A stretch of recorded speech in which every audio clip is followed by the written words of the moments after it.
ناظرین، آزاد کشمیر کے دارالحکومت مظفرآباد کی اگر بات کی جائے تو یہاں پر کشمیر پریمیئر لیگ کا آغاز ہونا ہے۔ 6 اگست سے اس پریمیئر لیگ کا آغاز ہونا ہے، لیکن دیکھنے میں آ رہا ہے کہ جو بھارت ہے وہ کافی زیادہ بوکھلاہٹ کا شکار ہے اور وہ بار بار جو ہے بھارت انگلش اور افریقن کرکٹ بورڈ سے مسلسل رابطے میں ہے کہ کشمیر پریمیئر لیگ میں جو انٹرنیشنل کھلاڑی ہیں ان کو شرکت سے روکا جائے، اور مختلف قسم کی پلیئرز کو دھمکیاں بھی دی جا رہی ہیں کہ اگر جو بھی پلیئر اس پریمیئر لیگ میں کھیلنے کے لیے جائے گا، پارٹیسپیٹ کرے گا، تو پھر اس کو بھارت میں داخلے کی اجازت بھی نہیں دی جائے گی۔ اس طرح کے تمام تر جو معاملات ہیں وہ منظر عام پر آ رہے ہیں۔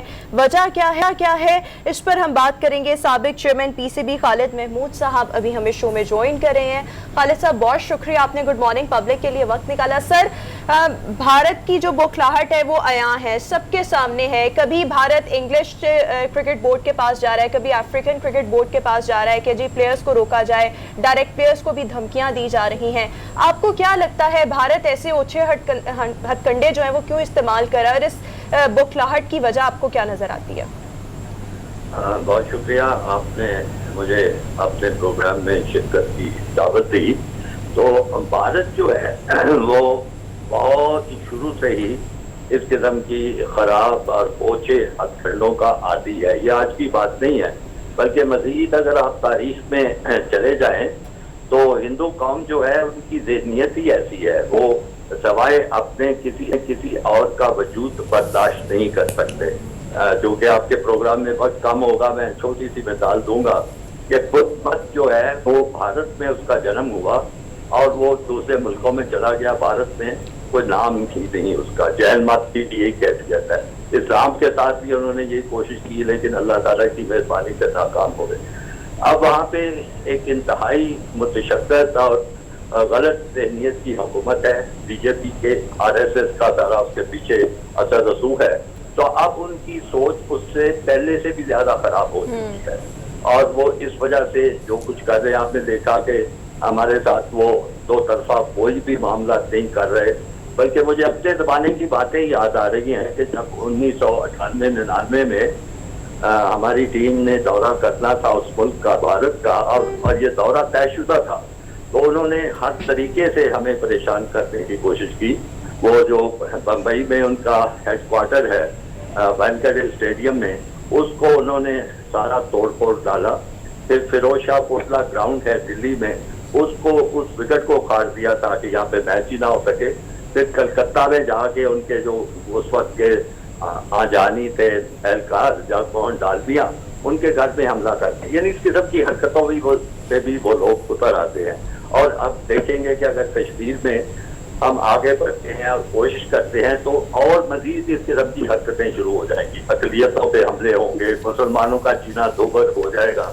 تو یہ ساری باتیں جو ہم کرتے رہتے ہیں یہاں پہ بھی ہو رہی ہیں کہ سیاست اور کھیلوں کو الگ رکھا جائے، یہ بڑے دل فریب نعرے ہیں جو مغرب کی طاقتور قوتوں نے ایجاد کیے ہوئے ہیں، اور یہ نعرے صرف یہی ہیں کہ کمزور ملکوں کے خلاف استعمال کرنے کی ضرورت ہو تو ان کے پاس ہتھیار ہو، اپنے لیے وہ کسی چیز کے پابند نہیں ہے۔ اس کی ایک بڑی بدترین مثال ہے کہ 1980 میں جو ماسکو میں اولمپکس ہوئی تھی اس کا بائیکاٹ کر دیا تھا مغربی ممالک نے، این بلاک بائیکاٹ کر دیا تھا۔ اس وقت تو نہیں سوچا گیا کہ سیاست اور چیز ہے، اسپورٹس اور چیز ہے، پوری اولمپکس کا بائیکاٹ کر دیا گیا۔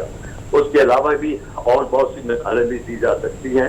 تو لہذا پاکستان کو، حکومت کو، کرکٹ بورڈ کو بہت مضبوط قسم کا موقف بھی اختیار کرنا چاہیے، اس کے خلاف مکمل لابی کرنی چاہیے، تمام دنیا میں یہ پیغام پھیلانا چاہیے، چاہے اثر ہو نہ ہو، ہمیں محنت اس پہ کرنی چاہیے، اور ایک پروگرام جس کا آپ نے اعلان کیا ہے اس پہ عمل درآمد کی کوشش کرنی چاہیے۔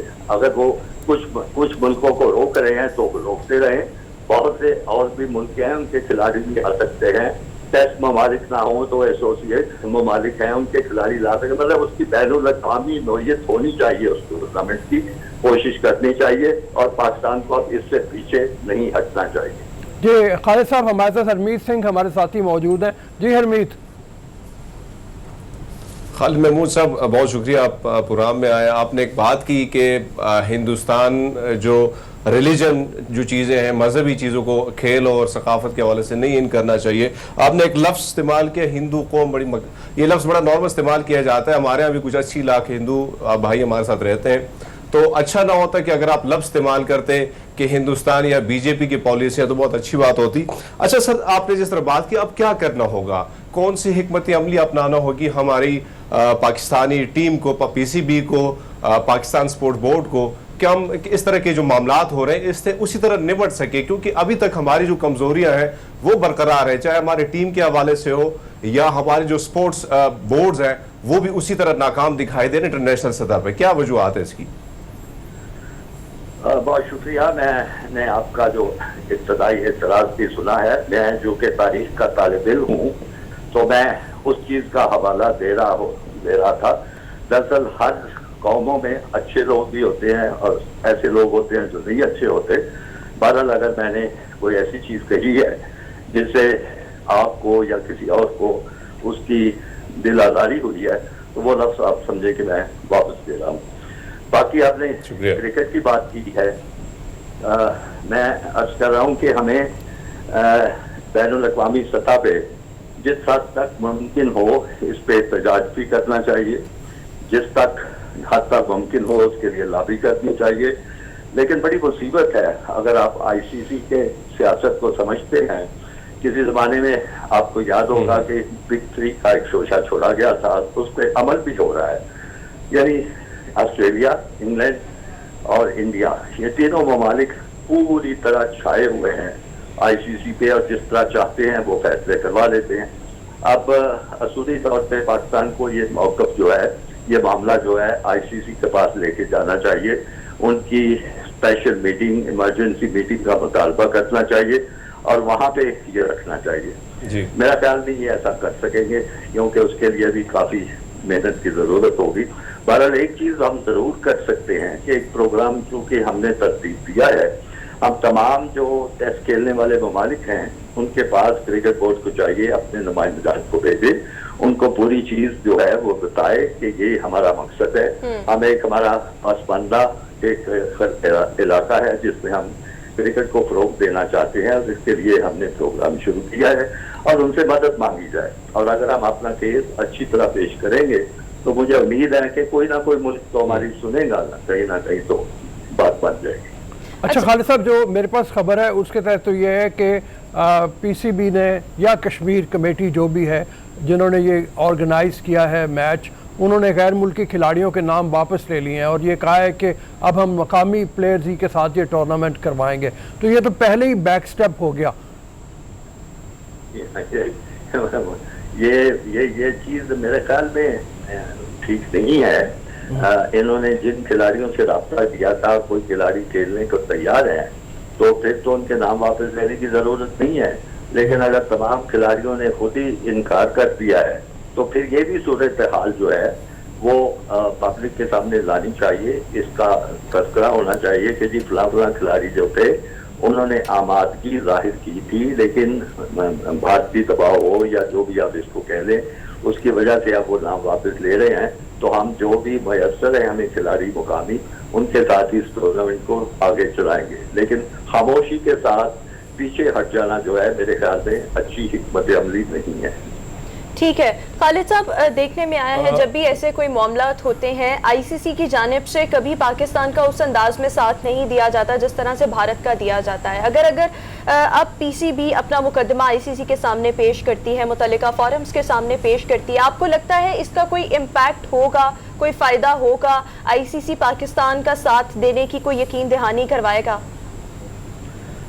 جی نہیں, میں پہلے کہہ چکا ہوں کہ آئی سی سی میں ایک کانسیپٹ آ چکا ہوا ہے بگ 3 کا, اور بگ 3 کے ملکوں کا نام میں نے بتایا ہے آسٹریلیا, انگلینڈ اور بھارت. آسٹریلیا انگلینڈ تو ہیں وہ موجود ہے کرکٹ کے, انہوں نے نہیں آئی سی سی کا معاملہ شروع کیا تھا. تو انڈیا کی جو اپنی ایک ہے قوت وہ ہے وہ ان کی جو کارپوریٹ سیکٹر سپورٹ کرتا ہے کرکٹ کو, اس کی وجہ سے وہاں پہ ٹورنامنٹ اور وہاں سے کرکٹ میں بہت پیسہ آتا ہے, اور اس پیسے کی وجہ سے ان کی اتنی بڑی پوزیشن وہاں بنی ہوئی ہے. لیکن اس کا یہ مطلب نہیں ہے کہ پاکستان کو ICC کے سامنے یہ معاملہ نہیں لے کے جانا چاہیے. ان کو لے کے جانا چاہیے اور فرداً تمام ممبر ممالک کے سامنے اپنا موقف بھی پیش کرنا چاہیے اور کوشش کرنی چاہیے کہ وہاں سے ان کو حمایت اور تائید حاصل ہو. اور اگر نہیں بھی حاصل ہوتی یعنی فرض کیجیے تو اس کے باوجود بہرحال ایک صحیح بات پہ ڈٹ جانا اور اس بات کے حق میں دلائل دینا اور اس موقف کو پیش کرنا جو ہے وہ تو کم ترین قسم کی حکمت عملی ہے جس کو ضرور اختیار کیا جانا چاہیے. کم از کم اس کا فائدہ یہ ہوگا کہ یہ جو تمام ایشو ہے وہ دنیا کے سامنے آئے گا. ICC جو بھی اس کا فیصلہ کرے بہرحال میڈیا بھی ہے جو اور لوگ بات کرنے والے ہیں ان کے سامنے بھی یہ چیز آئے گی. اس پہ خاموشی اختیار نہیں کرنی چاہیے. بالکل خاموشی اختیار کرنی بنتی بھی نہیں ہے. بہت بہت شکریہ خالد محمود صاحب, آپ نے گڈ مارننگ پبلک کے لیے وقت نکالا. بالکل پاکستان کو چاہیے موقف جو ہے وہ بھرپور طریقے سے ICC کے سامنے پیش کرے اور جو ایونٹ ہے وہ مؤخر نہ ہو, وہ اپنی تاریخوں پر ہی ہو اور دیکھا جائے کہ یہ معاملہ جو ہے وہ کس رخ بیٹھتے ہیں. ابھی ہم